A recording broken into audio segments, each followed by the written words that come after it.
اسی طریقے سے یہ جو معاشرتی معاملے میں اصلاح کا دائرہ شروع ہوا ہے، اس میں ہم دیکھتے ہیں کہ ابتدا میں ازواج مطہرات سے خطاب ہے، جسے دلیل بنا لیا بعض لوگوں نے۔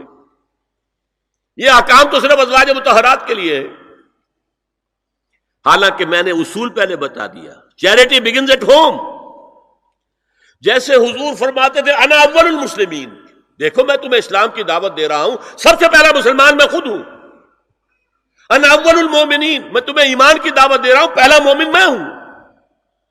تو جب تک انسان اپنے کردار سے بات واضح نہ کرے تو واز جو ہے وہ مفید نہیں ہوتا، مؤثر نہیں ہوتا۔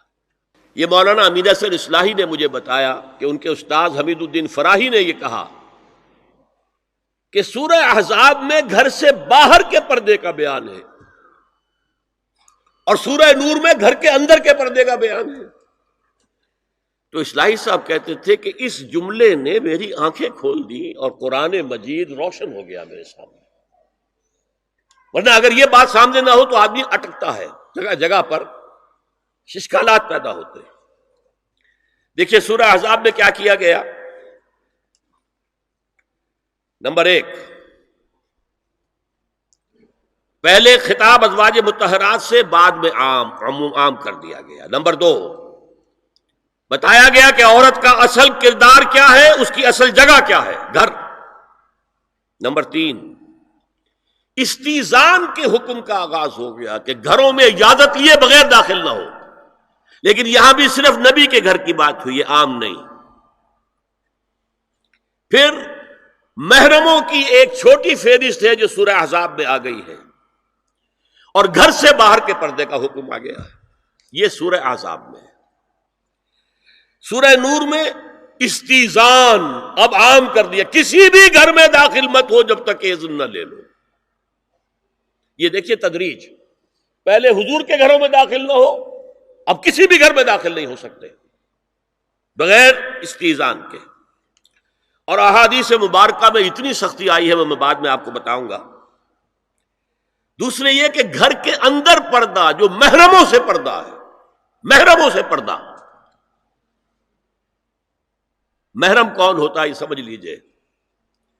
محرم وہ ہے جس سے کبھی بھی کسی شکل میں کسی حالت میں شادی نہ ہو سکے۔ اب ایک آدمی جو ہے اس کے گھر میں فرض کیجئے کہ ایک بہن ہے، تو اس بہن کی دوسری بہن سے وہ شادی نہیں کر سکتا، اگر وہ بیوی مر گئی تو کر سکتا ہے کہ نہیں؟ اس لیے وہ محرم نہیں ہے، نامحرم، سالی نامحرم ہے۔ آپ کا بھائی ہے، اس کی بیوی ہے، بھابھی ہے آپ کی، آپ دیور ہیں، بھابھی سے شادی تو نہیں کر سکتے، لیکن اگر بھائی کا انتقال ہو جائے تو آپ شادی کر سکتے ہیں۔ تو شادی ہو سکتی ہے تو وہ محرم نہیں ہوا، وہ نامحرم ہے۔ محرم صرف وہی ہے جس سے کبھی کسی حال میں شادی کا امکان نہ ہو۔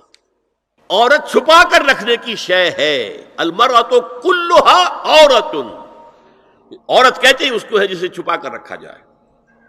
ان المرأۃ عورۃ فاذا خرجت، جب وہ گھر سے نکلتی ہے، استشرفھا شیطان، اب شیطان جو ہے اس کو طاق میں رکھتا ہے۔ وَأَقْرَبُ مَا تَكُونُ بِرَوْحَةِ رَبِّهَا وَهِيَ فِي قَعْرِ بَيْتِهَا، وہ اپنے رب کی رحمت سے قریب ترین ہوتی ہے جبکہ اپنے گھر کے بھی کسی اندرونی حصے میں ہو۔ صحن میں ہوگی تو شاید ادھر ادھر کے کوٹھوں سے نظر پڑ جائے۔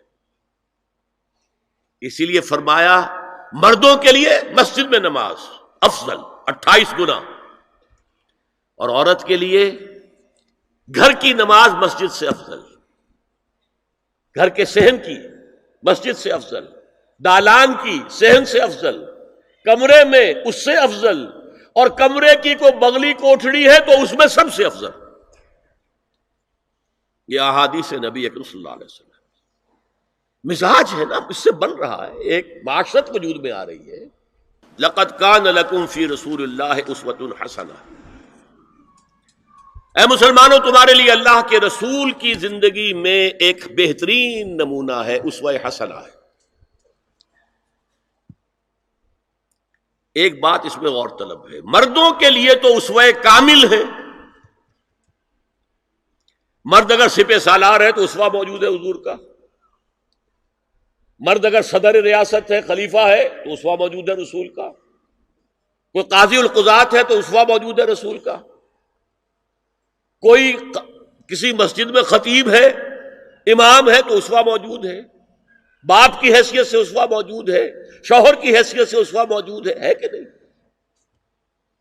مردوں کی کوئی حیثیت ایسی نہیں جس کے لیے اسوہ حضور کی زندگی میں نہ ہو، لیکن ایک خلا ہے، عورت کی نسوانی زندگی کے لیے تو حضور کی زندگی میں کوئی اسوہ نہیں ہو سکتا، حضور مرد ہے۔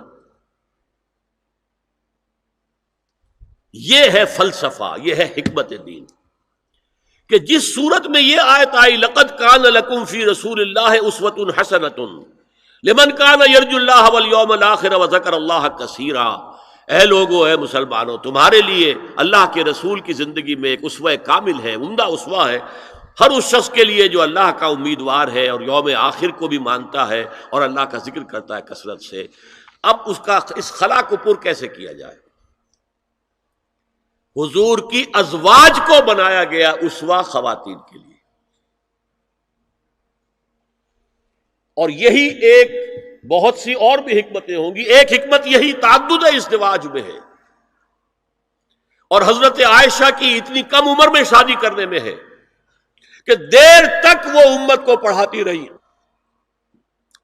شوہر اور بیوی کے درمیان خالص پرائیویٹ معاملات کے اندر بھی ہدایت دیتی رہی۔ آخر وہ بھی انسان کی ضرورت ہے کہ نہیں؟ آپ کو معلوم ہے، ایک مرتبہ بعض صحابہ نے آ کر کہا، حضور یہ یہودی جو ہے ہم پر طنز کرتے ہیں کہ تمہارے نبی تمہیں بڑی چھوٹی چھوٹی باتوں کا حکم دیتے ہیں۔ آپ نے فرمایا کہ ہاں، ہمارے نبی نے تو ہمیں استنجا کرنا بھی سکھایا، بجائے کسی کمپلیکس کے، انفیریورٹی کے، سپیریورٹی کی بات کرو۔ استنجا ضروری شے نہیں ہے، گندگی سے نجات پانا ضروری شے نہیں ہے، طہارت ضروری شے نہیں ہے، ہمارے نبی نے تو استنجا کرنا بھی سکھایا۔ تو تعلق زن و شو کون بتائے گا؟ حضور بتائیں گے کسی کو؟ ازواج کو ضرورت ہوتی ہے، بڑا مسئلہ ہے، روزے میں کہاں تک جا سکتا ہے انسان؟ آخر کون بتائے گا؟ ازواج مطہرات نے بتایا۔